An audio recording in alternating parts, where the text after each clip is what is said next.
এছাড়াও আমার একজন বড় বোন ছিল। আমাদের কোনো ভাই ছিল না। আমার বড় বোনের নাম ছিল সালমা আক্তার শিমু। দুই বোনই অত্যন্ত সুন্দরী এবং স্মার্ট ছিলাম। আমার বড় বোন আমার চাইতে বয়সে অনেক বড় ছিল। আমার বড় বোন পড়ালেখায় খুব মেধাবী ছিল।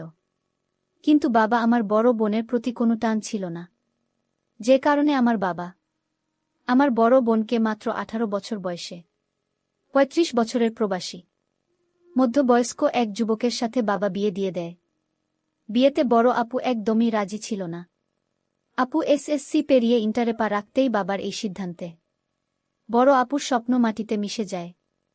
অবশ্য বড় আপুর স্বপ্ন ভালো লাগা মন্দ লাগা এগুলো বাবা কখনো গুরুত্বই দেননি। বাবার প্রথম সন্তান মেয়ে ছিল, কিন্তু অনেকের মুখে শুনেছি বাবার প্রত্যাশা ছিল ছেলে, যে কারণে বাবা কখনো আপুকে তেমন বেশি গুরুত্ব দিত না। ছেলের আশা করে মেয়ে হওয়ায় বাবা মর্মাহত হয়ে পড়েন। তাই বড় আপুকে কখনো ভালোভাবে গুরুত্ব দেননি বাবা। আমাদের সমাজে এই রকম হাজারো বড় আপু আছে, যাদের পরিবারে বড় সন্তান মেয়ে হওয়াটাই একটা অভিশাপ। বড় আপুরও তাই হল। স্বপ্ন ভেঙে বয়স্ক একজনকে বিয়ে করে সংসারে পা দিলেন আমার বড় আপু। বিয়ের পর আপু এবং দুলাভাই এর সংসার খুব ভালোই চলছিল। দুলাভাই বিয়ের পর আর বিদেশ যায়নি। দোলাভাই আপুর সংসার প্রথম প্রথম খুব ভালোই চলছিল। বিয়ের পর আপু দুলাভাই আমাদের বাড়িতে আসত। খুব মজা হতো। দোলাভাইয়ের বয়স যদিও একটি বেশি, কিন্তু দোলাভাই অনেক রোমান্টিক একটা মানুষ ছিল। আমার সাথে দোলাভাই প্রায় খেয়াল ঠাট্টা করত। আমিও তাতে খুব আনন্দ পেতাম। আপুর বিয়ের বছর দেড়েক পরে দোলাভাই এর সাথে কি নিয়ে যেন দুলাভাই এর বাবার আর আমার বাবার সাথে কি যেন মনোমালিন্য হয়, যার কারণে প্রায় 6 মাস পর্যন্ত দোলাভাই আমাদের পরিবারের সাথে দূরত্ব বেড়ে যায়। তারাও আমাদের কোনো খোঁজ নেয় নাই, আর আমরাও কোনো খোঁজ নেই নাই। এর ঠিক 6 মাস পর হঠাৎ কাউকে কিছু না বলে আপু আমাদের বাড়িতে চলে আসলো। বড় আপুকে পেয়ে আমি অনেক আনন্দিত হলাম। বন্ধুরা বড় আপু আমাকে এতটাই ভালোবাসত, যার স্নেহ মায়া মমতা আমার কাছে কেন জানি মনে হল পৃথিবীর সমস্ত কিছুর ঊর্ধ্বে। জন্মের পর বাবা মার ভালোবাসা তেমন বেশি একটা পাই নাই, কিন্তু আপুর ভালোবাসা পেয়ে বাবা মায়ের অবহেলাটাকে ভুলে থাকতাম। বাবা মায়ের কাছ থেকে তেমন বেশি ভালোবাসা না পেলেও আপুর ভালোবাসাই আমাকে তা পূর্ণ করে দিয়েছিল। যাই হোক বন্ধুরা, 6 মাস পর আপু আমাদের বাড়িতে আসলে বাবা মায়ের তেমন পরিবর্তন দেখতে পাইনি আমি। বড় আপু হয়তো বুঝতে পেরেছিল, তাই একদিন পরেই সে চলে যায়। পরে জানতে পেরেছিলাম বড় আপু সেদিন দোলাভাইয়ের সাথে ঝগড়া লেগে চলে এসেছিল, কারণ দুলাভাইয়ের চরিত্রের সমস্যা আপার চোখে ধরা পড়েছে। ওনার নাকি খুব বাজে অভ্যাস ছিল। প্রবাসে থাকাকালীন বাজে জায়গায় যাওয়ার অভ্যাস ছিল, যা বিয়ের পরও অব্যাহত থেকে যায়। বড় আপুর তখনকার অবস্থা আমার বোঝার ক্ষমতা না থাকলেও পরে বুঝেছিলাম, কিন্তু কিছু করতে পারিনি। আমিও তো মেয়ে। তারপর থেকে বড় আপু আর আমাদের বাড়ি আসত না। আমি প্রায়ই যেতাম। দুলা ভাইয়ের সাথে যথেষ্ট পর্দায় থাকার চেষ্টা করতাম। আপুর তখন অবস্থা খুবই খারাপ। আপুর তখন 8 মাস চলতেছে। খবর পেলাম আপু খুব অসুস্থ। তাই আমি আপুর কাছে চলে গেলাম। আপু আমাকে দেখে খুব খুশি হল। তবে বড় আপু আমাকে যাওয়ার সাথে সাথে একটা কথা বললা, বোন আমার এসেছিস ভালো কথা, তবে সাবধানে থাকিস। তারপর বন্ধুরা সেই দিন রাতে আমি রাতের খাবার দাবার করে আমার রুমে শুয়ে পড়লাম। কিন্তু কিভাবে জানি গভীর রাতে দুলাভাই আমার রুমে ঢুকে গিয়ে আমার সাথে এক অদ্ভুত রকমের আচরণ করতে শুরু করল। তখন আমার আপুর কথা মনে হল। আপু আমাকে যে বলেছিল, তোর দোলাভাই এর চরিত্র খুব একটা বেশি সুবিধার না, তুই সব সময় তার কাছ থেকে দূরে দূরে থাকবে। আমি বলেছিলাম, কি বলছো আপু? দোলাভাই এত খারাপ? তুমি যার সাথে ঘর করছো তাকেও তুমি বিশ্বাস করো না? আপু বলল, বিশ্বাস কি করে করি বল? সে তো আমার কাছে অনেক জায়গায় ধরা খেয়েছে। এমন একটা লোকের সাথে বাবা মা আমাকে বিয়ে দিয়েছে। না পারি ছেড়ে চলে যেতে, না পারি বাপের বাড়ি যেতে। বাপের বাড়িও তো আমার জায়গা নেই। বোনরে এখন আমি কি করব? তোর দুলাভাই প্রায় বন্ধুর পরিচয়ে বাড়িতে মেয়ে মানুষ নিয়ে এসে অনেক নোংরামি করে। তাও আমার চোখ বুজে সহ্য করতে হয়। এই জন্য বোন তোকে আমি বলছি, এসেছস আমার টানে, ঠিক আছে সমস্যা নাই, কিন্তু রাতে একটু সাবধানে থাকিস। আমি বললাম, আচ্ছা ঠিক আছে আপু। তারপর আমি বললাম, আপু, তোর যে অবস্থা, তোর পাশে এই মুহূর্তে একজন মানুষ থাকা লাগে, কারণ তোর এখন ৮ মাস চলতেছে। আপু তোর পাশে আমি যদি না থাকি, তাহলে আর কে থাকবে?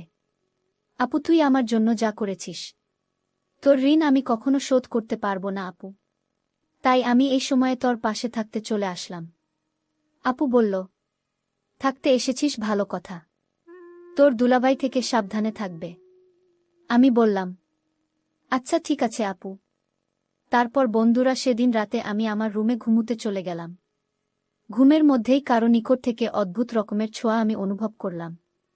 এরকম ধরনের অদ্ভুত রকমের ছোঁয়ার কারণে আমার ঘুম ভেঙে গেল। আমি চোখ মেলে চেয়ে দেখি দুলাভাই আমার পাশে বসা।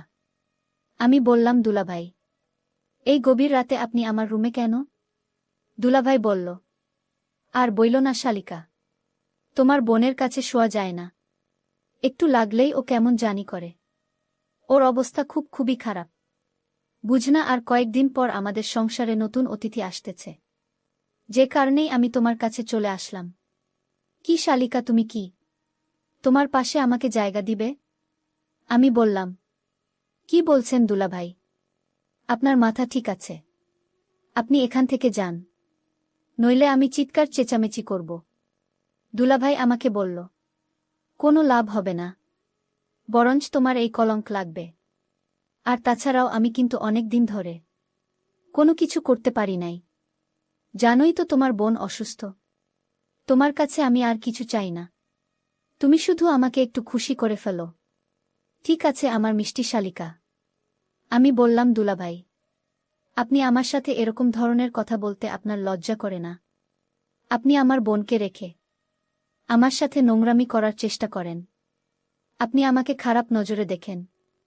আমি তো আপনার ছোট বোনের মতো, তাই না?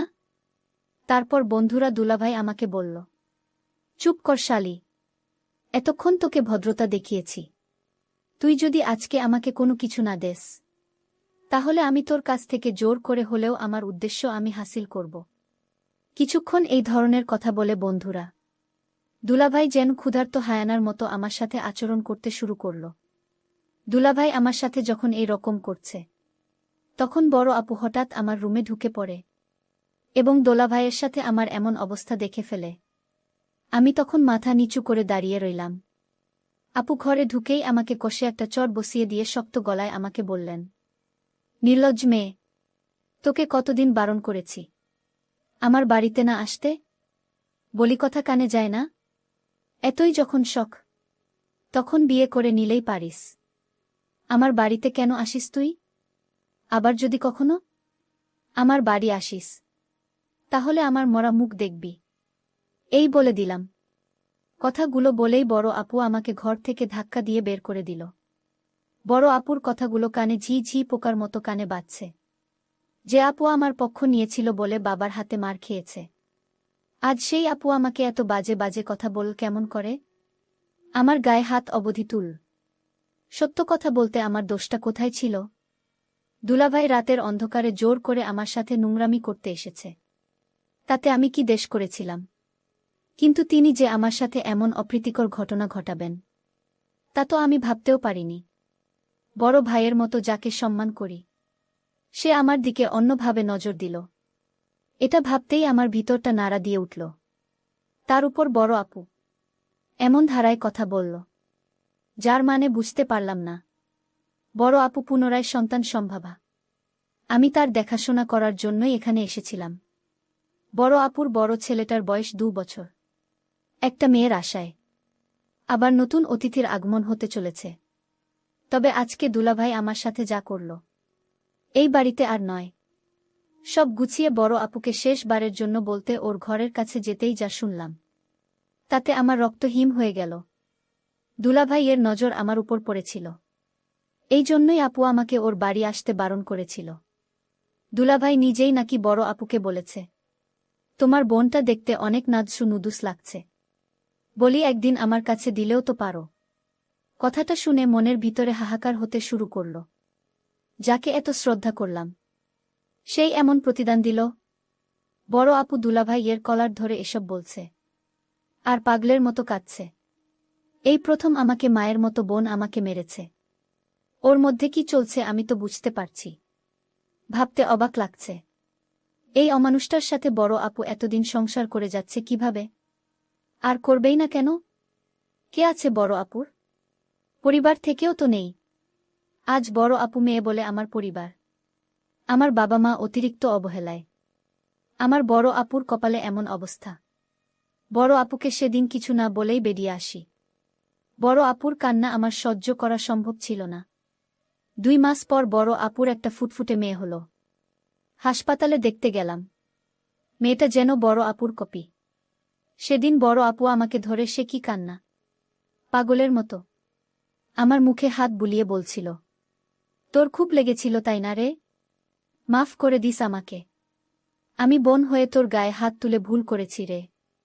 সেদিন বড় আপু আমাকে ধরে অনেক কান্না করেছিল। আমিও বড় আপুকে শক্ত করে ধরে বললাম, আপু ওই অমানুষটার সাথে কেমন করে চলো? ছেড়ে দাওনি কেন বড় আপু? ঘৃণা আসে না তার প্রতি? বড় আপু আমাকে আঁকড়ে ধরে বলল, আমি ওই অমানুষটাকে ছাড়তে পারি, কিন্তু আমার সন্তানকে কি করে ছাড়ব? বলতে পারিস? আমি আমার নাডি ছেঁড়া সন্তানদের মা হারা করতে পারব না রে। ছোট থেকে বাবা মায়ের আদর তেমন পাইনি। এখন আমিও যদি এদের ছেড়ে দেই, তবে এরাও যে শেষ হয়ে যাবে। আর আমি এদের ছেড়ে যাবই বা কোথায় বল না রে? বড় আপু আবার বাচ্চাদের মতো হাউ মাউ করে কাঁদছে। আমি বড় আপুকে ধরে ভাবছি, আপুরে তুই কেন আমার মা হয়ে আসলি না রে? কেন আমি তোর গর্ভে জন্ম নিলাম না? কেন তোর নাড়ির বন্ধনে আবদ্ধ হতে পারলাম না রে? বড় আপু। বড় আপুর মেয়ে জন্মের মাত্র 3 মাস পর আমার বিয়ে হল। বিয়েটা দিল বড় আপু নিজে। এতেও মা বাবার কোনো দায়িত্ব নেই। দুটোই মেয়ে, কোনো ছেলে নেই, এতেই তারা সারা জীবন শোকাহত থাকলেন। বিয়েটা হলো বড় আপুর ইন্টারের এক ফ্রেন্ডের ছোট ভাইয়ের সাথে। বড় আপুর সাথে হঠাৎই দেখা হলে আমার কথা বলতেই বড় আপুর বন্ধু তার ভাইয়ের সাথে আমাকে বিয়ে দিতে রাজি হয়ে যায়। কারণটা অবশ্য পরে জেনেছিলাম। সেই বন্ধুটি বড় আপুকে পছন্দ করত। তবে বলার আগেই বড় আপুর বিয়ে হয়ে যায়। যদিও সে বিয়ে করে এখন সংসারী, দেশের বাইরে থাকেন। আমাকেও বিয়ের পর দেশের বাইরে নিয়ে যাবেন। এটা শোনার পর বড় আপু যেন হাফ ছেড়ে বেঁচেছিল। আমি জেনেছি বিয়ের পর, যেদিন দেশের বাইরে পা রাখার জন্য বের হলাম, সেদিন বড় আপুর অসহায় মুখেও প্রাপ্তির হাসি দেখেছিলাম। আমার বিদায় বেলায় সে এক ফোঁটা চোখের পানি ফেলেনি। আমি সেদিন চিৎকার করে কেঁদেছিলাম। বড় আপু বলেছিল, ধুর পাগলি, আবার তো দেখা হবে। এমন কেউ কাঁদে? নিজের আর সংসারের খেয়াল রাখিস। যার হাতে দিলাম সে তোকে সুখেই রাখবে। তোর বড় আপুর পক্ষ থেকে তোকে দেওয়া সবচেয়ে দামি উপহার এটা। দামি উপহারটা সত্যিই অনেক দামি। বড় আপু আমাকে জীবনের সেরা উপহারটা দিয়েছেন। দেশের বাইরে আসার পর বড় আপুর সাথে 1-2 দিন পর পরই কথা হতো। মেয়ে হওয়ার পর থেকে নাকি দুলা ভাই অনেক পাল্টে গেছে। বড় আপুকেও যত্ন করে। আমার বিবাহিত জীবনও ভালোভাবে যাচ্ছিল। তবে বেশি সুখ নাকি কপালে সহ্য হয় না।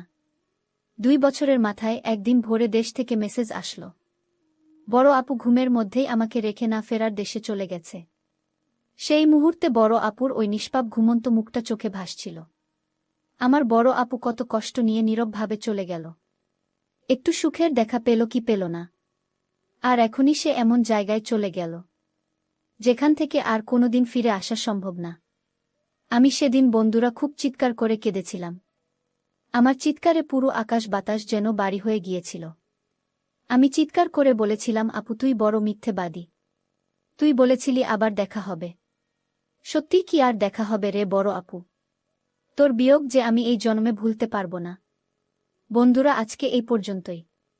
গল্পটি যদি তোমাদের ভালো লাগে, তাহলে অবশ্যই লাইক, কমেন্ট, শেয়ার করবা। বন্ধুরা, তোমরা যদি এরকম ধরনের ইন্টারেস্টিং গল্প পেতে চাও, তাহলে দয়া করে আমার চ্যানেলটিকে সাবস্ক্রাইব করে আমাকে সাপোর্ট করবা। পরিশেষে তোমাদের সুস্থতা কামনা করছি। ভিডিওটি দেখার জন্য তোমাদের সকলকে অসংখ্য ধন্যবাদ।